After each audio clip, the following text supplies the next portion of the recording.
News first channel ವೀಕ್ಷಕರಿಗೆ ಭವಿಷ್ಯ ಈ ದಿನ ಕಾರ್ಯಕ್ರಮಕ್ಕೆ ಸ್ವಾಗತ.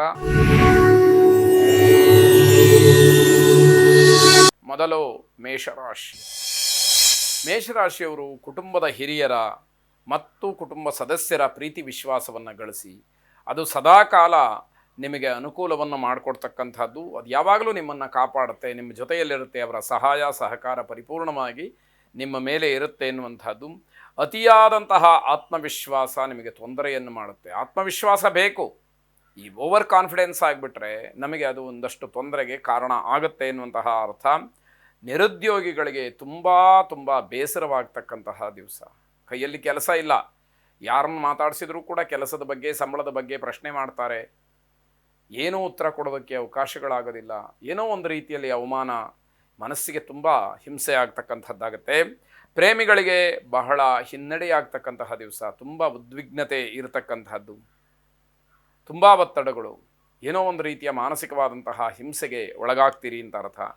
ಹಣ, ಉದ್ಯೋಗ, ಆರೋಗ್ಯ ಎಲ್ಲ ಸಮಸ್ಯೆಗಳು ಕೂಡ ಒಟ್ಟಿಗೆ ಬಂತು ಅಂತಂದರೆ ಹೇಗಿರಬೇಕು, ಅಂತಹ ಕಷ್ಟವನ್ನು ಈ ದಿವಸ ನೋಡಬೇಕಾಗತ್ತೆ. ಇಷ್ಟ ದೇವತಾ ಪ್ರಾರ್ಥನೆಯನ್ನು ಮಾಡಿ ಶುಭವಾಗಿ. ವೃಷಭ ರಾಶಿ. ನಿಮ್ಮ ಕರ್ತವ್ಯ, ನಿಮ್ಮ ಜವಾಬ್ದಾರಿಯ ಬಗ್ಗೆ ತುಂಬ ನಿಗಾ ವಹಿಸಬೇಕಾದಂತಹ ಅನಿವಾರ್ಯ ಇರುತ್ತೆ. ಹೇಗಾಯಿತೋ ಹಾಗಾಗಲಿ ಅಂತ ಹೇಳಿ ಬಿಡೋದಕ್ಕೆ ಬರೋದಿಲ್ಲ. ನೀವೇ ಎಲ್ಲದಕ್ಕೂ ಹೊಣೆ ಅಂತ ಹೇಳುವ ಹಾಗಾಗುತ್ತೆ. ಅತಿ ಮುಖ್ಯವಾದಂತಹ ವಿಚಾರಗಳು ಗೊಂದಲಮಯವಾಗುತ್ತೆ. ಯಾಕೆ? ಆಯ್ಕೆಗಳು ಹೆಚ್ಚಾಗುತ್ತೆ. ಯಾವಾಗ ಆಯ್ಕೆಗಳು ಹೆಚ್ಚಾಗುತ್ತೋ ಗೊಂದಲ ಸೃಷ್ಟಿಯಾಗುತ್ತೆ. ಯಾವುದನ್ನು ಮಾಡಬೇಕು, ಯಾವುದನ್ನು ಬಿಡಬೇಕು, ಯಾವುದನ್ನು ಆಯ್ಕೆ ಮಾಡಬೇಕು, ಇವೆಲ್ಲವೂ ಕೂಡ ನಿಮಗೆ ಸಮಸ್ಯೆ ಆಗುವಂಥದ್ದು. ಆರ್ಥಿಕವಾದಂತಹ ಸಮಸ್ಯೆ ಏನೇ ಇದ್ದರೂ ಕೂಡ ಸಾಯಂಕಾಲದ ಹೊತ್ತಿಗೆ ಅದು ಸ್ವಲ್ಪ ಮಾನಸಿಕವಾಗಿ ಧೈರ್ಯವನ್ನು, ಸಮಾಧಾನವನ್ನು ಕೊಡುತ್ತೆ. ಆದರೆ ಇಡೀ ದಿನ ಅದನ್ನು ಅನುಭವಿಸ್ಬೇಕಲ್ಲ, ಅದು ಕಷ್ಟ. ಈ ರೀತಿಯ ಫಲಿತಾಂಶ ಕೊನೆಯಲ್ಲಿ ಸಿಕ್ಕತ್ತೆ ಅನ್ನೋದು ಗೊತ್ತಾಗಬೇಕಲ್ಲ, ಅದು ಬಹಳ ಮುಖ್ಯವಾಗುತ್ತೆ. ನಿಮ್ಮ ಕೈ ಕೆಳಗೆ ಕೆಲಸ ಮಾಡ್ತಕ್ಕಂಥವ್ರು ನಿಮ್ಮನ್ನು ಪ್ರಶಂಸೆ ಮಾಡ್ತಾರೆ, ಬಹಳ ಯೋಗ್ಯವಾದಂಥವ್ರು.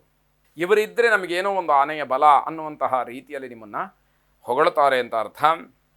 ನೌಕರರಿಗೆ ಮತ್ತು ವಿದ್ಯಾರ್ಥಿಗಳಿಗೆ ಒಂದು ರೀತಿಯಲ್ಲಿ ಪರೀಕ್ಷಾ ದಿನ ಇದು.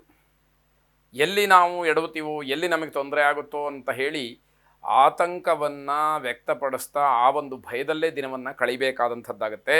ಆಂಜನೇಯ ಸ್ವಾಮಿಯನ್ನು ಪ್ರಾರ್ಥನೆ ಮಾಡಿ ಶುಭವಾಗಿ. ಮಿಥುನ ರಾಶಿ.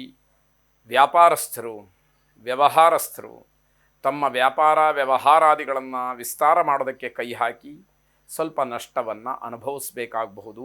ಸ್ವಲ್ಪ ಜಾಗ್ರತೆ ಇರಲಿ. ವಿರೋಧಿಗಳು ನಿಮ್ಮನ್ನು ಹಾಳು ಮಾಡಬೇಕು, ನಿಮಗೆ ಕಷ್ಟವನ್ನು ಕೊಡಬೇಕು, ನಿಮಗೆ ತೊಂದರೆಯನ್ನು ಕೊಡಬೇಕು ಅಂತ ಹೇಳಿ ಕಾಯ್ತಾ ಇರ್ತಾರೆ. ನೀವು ಎಷ್ಟು ಎಚ್ಚರದಿಂದ ಇದ್ದರೂ ಕೂಡ ಸಾಕಾಗೋದಿಲ್ಲ ಅನ್ನುವಂಥದ್ದು ಗೊತ್ತಿರಲಿ. ಕುಟುಂಬದ ವಾತಾವರಣ, ಉದ್ಯೋಗದ ಕ್ಷೇತ್ರದ ವಾತಾವರಣ ಎರಡೂ ಕೂಡ ಚೆನ್ನಾಗಿರುತ್ತೆ. ಆದರೆ ಯಾರೋ ಕಿಡಿಗೇಡಿಗಳಿಂದ ನಿಮ್ಮ ಸಮಯ ಅಥವಾ ನಿಮ್ಮ ಒಳ್ಳೆಯ ಒಂದು ವಾತಾವರಣ ಹಾಳಾಗುವಂತಹ ಸಾಧ್ಯತೆ. ಪ್ರೇಮಿಗಳಿಗೆ ಅಶುಭವಾದಂತಹ ದಿವಸ ಇದು. ಹಿತಶತ್ರುಗಳ ಕಾಟದಿಂದ ನಿಮ್ಮ ಗೌರವಕ್ಕೆ ಧಕ್ಕೆ ಆಗುತ್ತೆ. ನಿಮ್ಮ ಜೊತೆಯಲ್ಲೇ ಇರ್ತಾರೆ, ನಿಮ್ಮ ಆಗುಹೋಗುಗಳೆಲ್ಲವನ್ನು, ನಿಮ್ಮ ಚಲನವಲನಗಳನ್ನು ಗಮನಿಸ್ತಾ ಇರ್ತಾರೆ. ನಿಮ್ಮ ದೌರ್ಬಲ್ಯಗಳನ್ನು ಕಂಡುಹಿಡ್ಕೊಂಡಿರ್ತಾರೆ.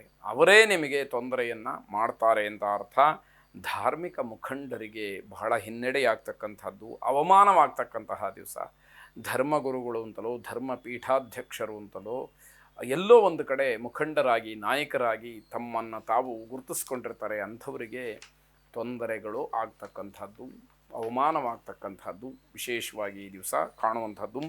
ಹುಚ್ಚು ಧೈರ್ಯ ಬೇಡ, ಅದು ಯಾವುದೂ ಕೂಡ ನಿಮಗೆ ಒಳ್ಳೆಯದಾಗೋದಿಲ್ಲ. ಭವಿಷ್ಯದಲ್ಲಾದರೂ ಕೂಡ ಅದು ತೊಂದರೆಗೆ ಕಾರಣವಾಗತ್ತೆ ಅನ್ನುವಂಥದ್ದು. ಸುದರ್ಶನ ಮಹಾವಿಷ್ಣುವನ್ನು ಪ್ರಾರ್ಥನೆ ಮಾಡಿ ಶುಭವಾಗಿ. ಕರ್ಕಾಟಕ ರಾಶಿ. ಬೇರೆ ಯಾರಿಗೂ ಕೂಡ ಹಣವಾಗಲಿ, ವಸ್ತ್ರವಾಗಲಿ ಅಥವಾ ದ್ರವ್ಯವಾಗಲಿ, ಒಡವೆಯಾಗಲಿ, ಯಾವುದನ್ನು, ವಾಹನವಾಗಲಿ ಯಾವುದನ್ನೂ ಕೂಡ ಸಾಲವಾಗಿ ಅಥವಾ ಯಾವುದೋ ಒಂದು ದಾಕ್ಷಿಣ್ಯಕ್ಕೆ ಕೊಡುವಂಥದ್ದು ಬೇಡ. ಅದು ನಿಮ್ಮ ತೊಂದರೆಗೆ ಕಾರಣವಾಗುತ್ತೆ. ಎಚ್ಚರ ವಹಿಸಿ. ಈ ದಿವಸ ದುಬಾರಿ ವಸ್ತುಗಳನ್ನು ಖರೀದಿ ಮಾಡಬೇಡಿ, ಅದರಿಂದ ಮೋಸವಾಗುವಂತಹ ಸಾಧ್ಯತೆ ಇರುತ್ತೆ. ಆದಾಯದ ಮೂಲವನ್ನು ನೋಡಿಕೊಂಡು ಖರ್ಚಿಗೆ ಮುಂದಾಗಬೇಕು. ದುಂದುವೆಚ್ಚವನ್ನು ಮಾಡಬಾರದು. ಹಣಕಾಸಿನ ಅಭಾವ, ಅದರ ಒಂದು ತೊಂದರೆ ನಿಮಗೆ ಎದುರಾಗ್ತಕ್ಕಂಥದ್ದು.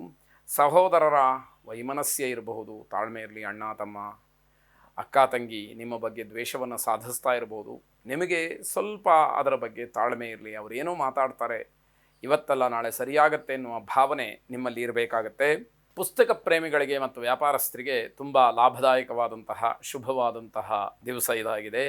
ಕುಬೇರ ಲಕ್ಷ್ಮಿಯನ್ನು ವಿಶೇಷವಾಗಿ ಪ್ರಾರ್ಥನೆ ಮಾಡಿ. ಶುಭವಾಗಿ.